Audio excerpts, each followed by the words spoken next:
Hello students. आज हम Karl Marx, जो एक सामाजिक विचारक, दार्शनिक और चिंतक के रूप में समाजशास्त्र में बहुत जाने माने हस्ताक्षर हैं और हम उन्हें साम्यवाद के जनक के रूप में भी जानते हैं। एक सामाजिक विचारक के रूप में एमए सोशियोलॉजी का जो फाइनल का पेपर है, sixth paper, MDS university Ajmer के सिलेबस में, तो कार्ल मार्क्स के ऊपर आज हम कुछ बातचीत करेंगे। तो आज का जो ये वीडियो है, इसमें हम ये जानने की कोशिश करेंगे कि कार्ल मार्क्स का जीवन और कृतित्व क्या है, उनके विचारों की बौद्धिक पृष्ठभूमि क्या है, और मार्क्स ने जब अपने विचार प्रकट किए थे, उन्होंने जो विचारधाराएं दी, जो सिद्धांत प्रस्तुत किए, तो उस समय की बौद्धिक पृष्ठभूमि और सामाजिक परिस्थितियां क्या थी, इन सारे बिंदुओं पर आज हम चर्चा करेंगे। तो हम शुरू करते हैं। तो आप सभी लोग जानते हैं कि कार्ल मार्क्स जो हैं, उनका जन्म 1818 में हुआ और उनकी मृत्यु 1883 में हुई। मार्क्स जो हैं वो आधुनिक वैज्ञानिक साम्यवाद और अधिकांश समाजवादी विचारधाराओं के जनक माने जाते हैं। वैसे तो साम्यवाद की चर्चा अति प्राचीन है और इसके पहले भी Saint Simon, Plato, Fourier, Louis Blanc, Robert Owen आदि विद्वानों ने इस नई व्यवस्था, साम्यवाद की व्यवस्था की योजना प्रस्तुत की थी, किंतु मुख्य रूप से मार्क्स ने ही सर्वप्रथम साम्यवाद को न केवल एक नवीन और मौलिक रूप प्रदान किया, बल्कि उसे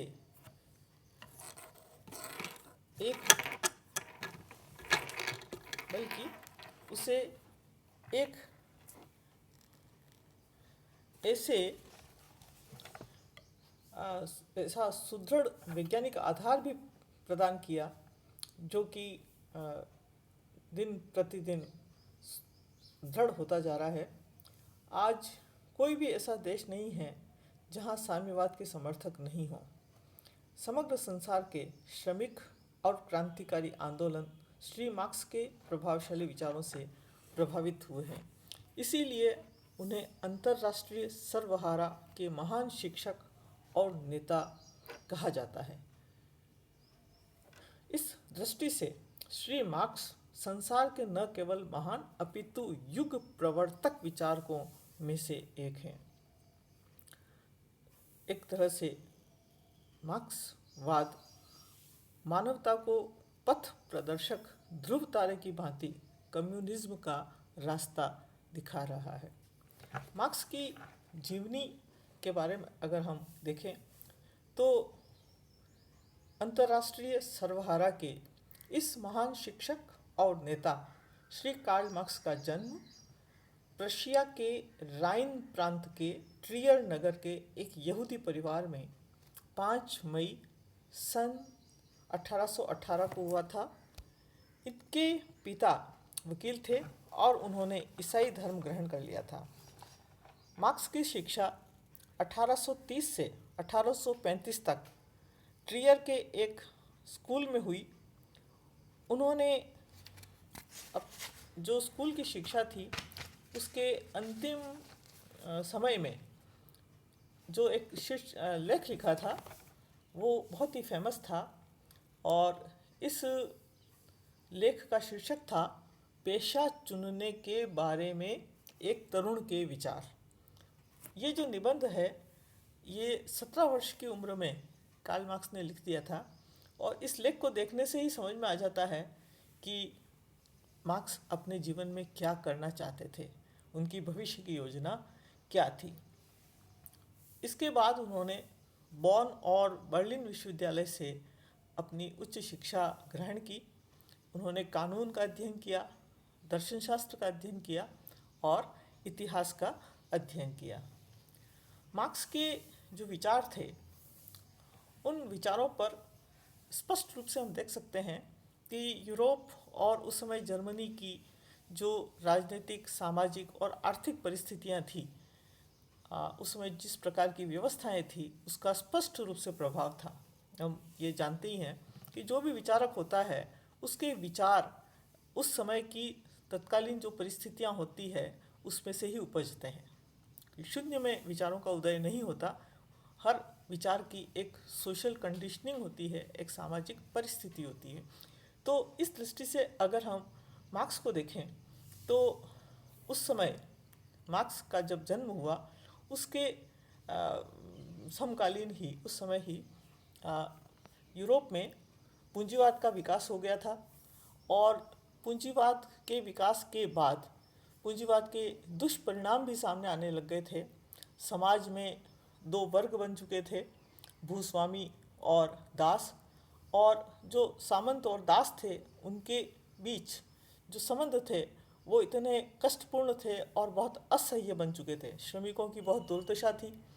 भूदास जो हैं उनका बहुत शोषण हो रहा था। तो और हर कहीं बड़े पैमाने पर कारखाने लग गए थे और पूंजीवाद का एक सुदृढ़ रूप में पूंजीवाद स्थापित हो गया था।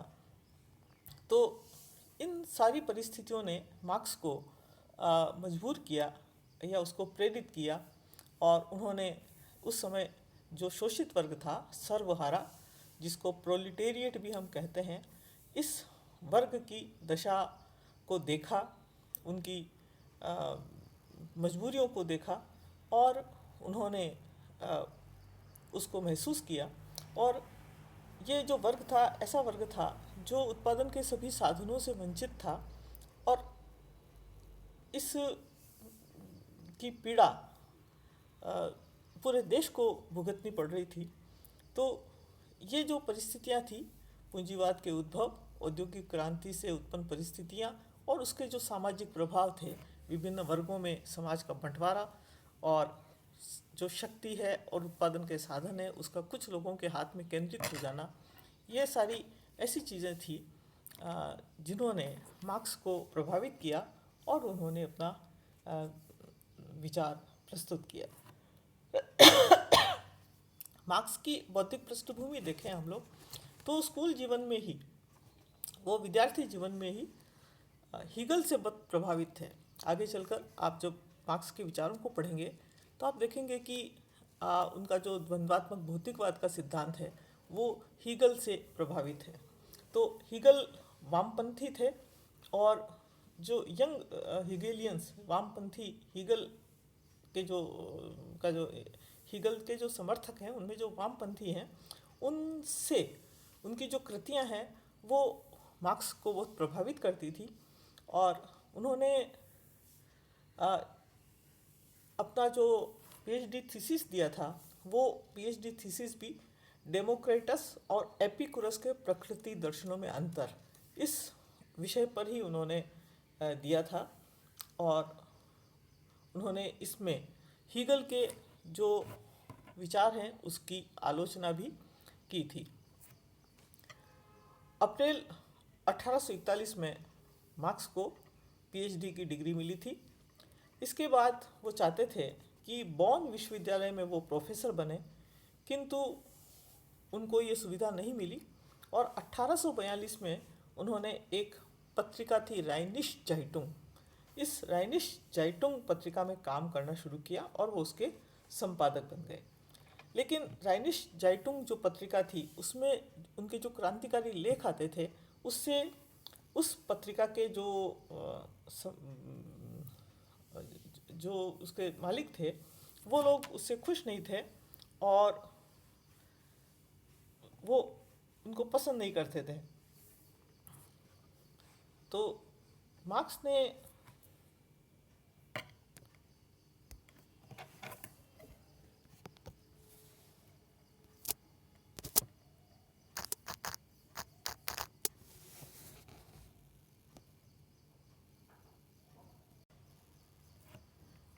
मार्क्स के जो इस पत्रिका में उनके जो लेख होते थे तो उससे वो लोग नाराज हुए और उस पत्रिका के जो हिस्सेदार थे उन्होंने उनसे उनके मतभेद हो गए और फिर मार्क्स ने 1843 में इसके संपादक पद से इस्तीफा दे दिया। 1844 में मार्क्स का एंजल्स से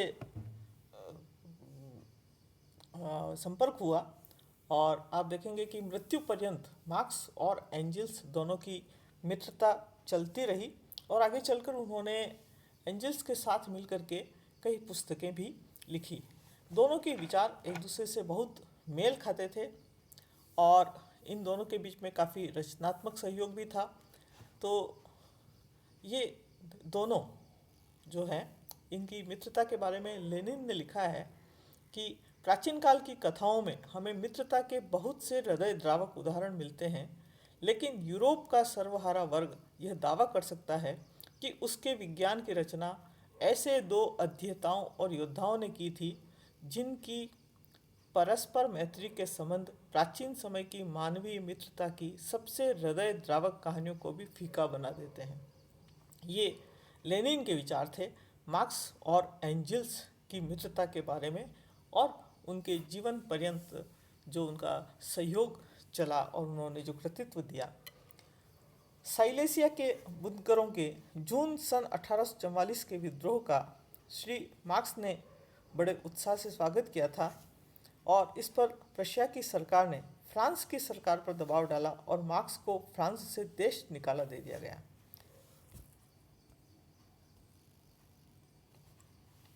फरवरी 1845 में मार्क्स ब्रुसेल्स जाकर रहने लगे। इस समय मार्क्स और एंजल्स दोनों ने मिलकर के एक पुस्तक लिखी, होली फैमिली। इस पुस्तक में सर्वहारा वर्ग के विश्वव्यापी ऐतिहासिक उद्देश्य से संबंधित विचारों की लगभग एक समुची प्रणाली खड़ी कर दी गई थी।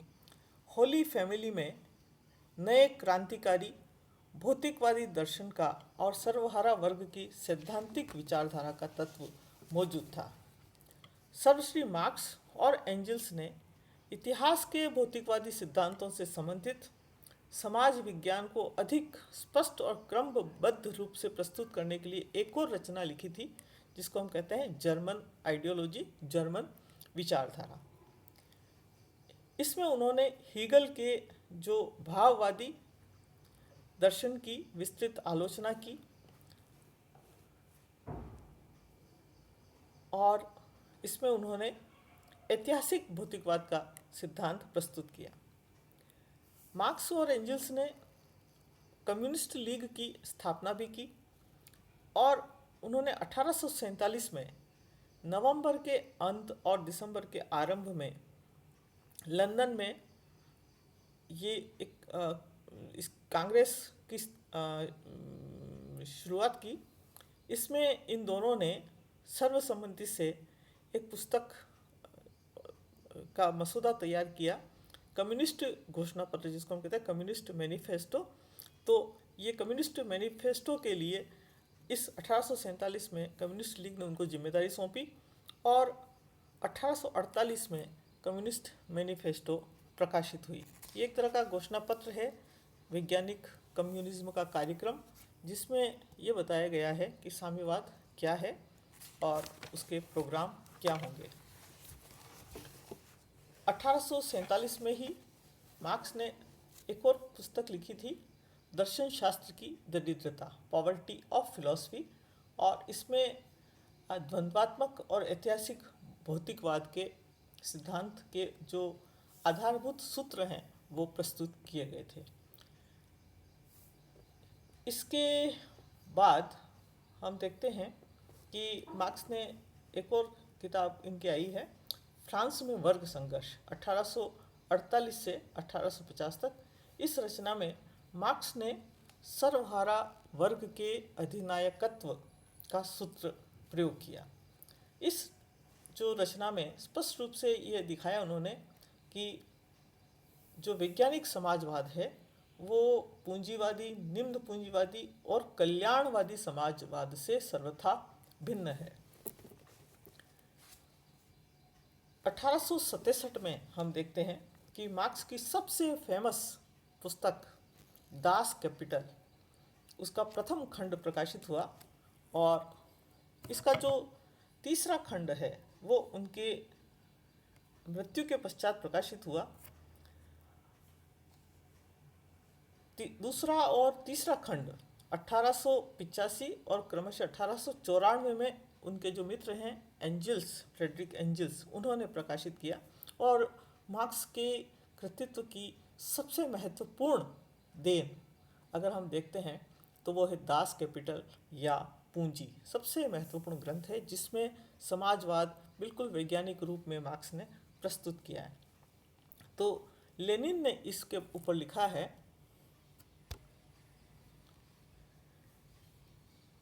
यह ग्रंथ ही वह मुख्य और बुनियादी रचना है जिसमें वैज्ञानिक समाजवाद की व्याख्या की गई है। इस ग्रंथ में सर्वहारा वर्ग के ऐतिहासिक कर्तव्य के सिद्धांत, समाजवादी क्रांति और सर्वहारा के अधिनायकत्व को गहन दार्शनिक तथा अर्थशास्त्री ढंग से बताया गया है। ये इसकी विशेषता। और आप देखेंगे कि जो कार्ल मार्क्स की दास कैपिटल है उसको समाजवादियों का बाइबिल भी कहा जाता है। कई बार ये प्रश्न पूछा जाता है कि समाजवादियों की बाइबिल क्या है। आपको जो मार्क्स की पुस्तक है दास कैपिटल, या हिंदी में इसको हम पूंजी कहते हैं, इसका उत्तर ये है। तो ये बहुत ही महत्वपूर्ण पुस्तक है। इस पुस्तक के पश्चात आप देखेंगे कि मार्क्स का जो वैसे व्यक्तिगत जीवन आप देखेंगे तो बहुत ही संघर्षपूर्ण रहा। उनका पारिवारिक जीवन भी बहुत संघर्षपूर्ण रहा और आर्थिक स्थिति उनकी बहुत कमज़ोर रही। जीवन में कई जगह उनको बहुत ही बुरी स्थितियों का सामना करना पड़ा। 1881 में उनकी पत्नी का देहांत हो गया था और इसके बाद मार्क्स का भी स्वास्थ्य बहुत ही खराब रहने लगा था और इसी बीच उनकी बड़ी जो बेटी थी उसका भी देहांत हो गया था। और ये सारा इसी दरमियान 14 मार्च 1883 को मार्क्स की भी मृत्यु हो गई थी। मार्क्स की जब मृत्यु हुई तब एंजल्स ने पूरे विश्व में पत्र भेजे और उनके मार्क्स के जो दोस्त थे और उनके जो फॉलोअर्स थे उनको इस दुखद घटना के बारे में बताया और उन्होंने लिखा, हमारी पार्टी के सबसे महान मस्तिष्क ने सोचना बंद कर दिया है। आज एक ऐसे दृढ़तम हृदय ने धड़कना बंद कर दिया है जैसा मैंने पहले कभी देखा सुना नहीं था। तो 17 मार्च 1883 को मार्क्स के शव को लंदन के हाईगेट कब्रिस्तान में दफनाया गया और एंजल्स ने वहीं पर एक बहुत महत्वपूर्ण भाषण दिया था। और उन्होंने अपना जो एंजल्स ने अपने दोस्त के प्रति जो भाषण दिया उसको समाप्त उन्होंने किया था, उनका नाम युगों युगों तक अमर रहेगा और इसी तरह उनकी कीर्ति भी अमर रहेगी। ऐसा क्या था मार्क्स में? बस सबसे बड़ी बात ये कि ये जो वैज्ञानिक था कार्ल मार्क्स, इसने अपने लिए नहीं अपितु मजदूर वर्ग के लिए, मेहनत कश व्यक्ति के लिए, शोषित के लिए, सर्वहारा वर्ग के लिए अपने जीवन को लगा दिया था।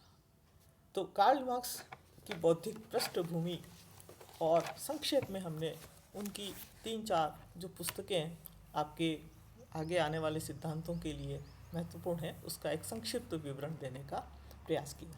आगे इसके बाद में जो हम वीडियो लेंगे उसमें हम उनकी पुस्तकों, उनके सिद्धांतों को एक एक करके लेंगे। ठीक है, तो आप देखते रहिए।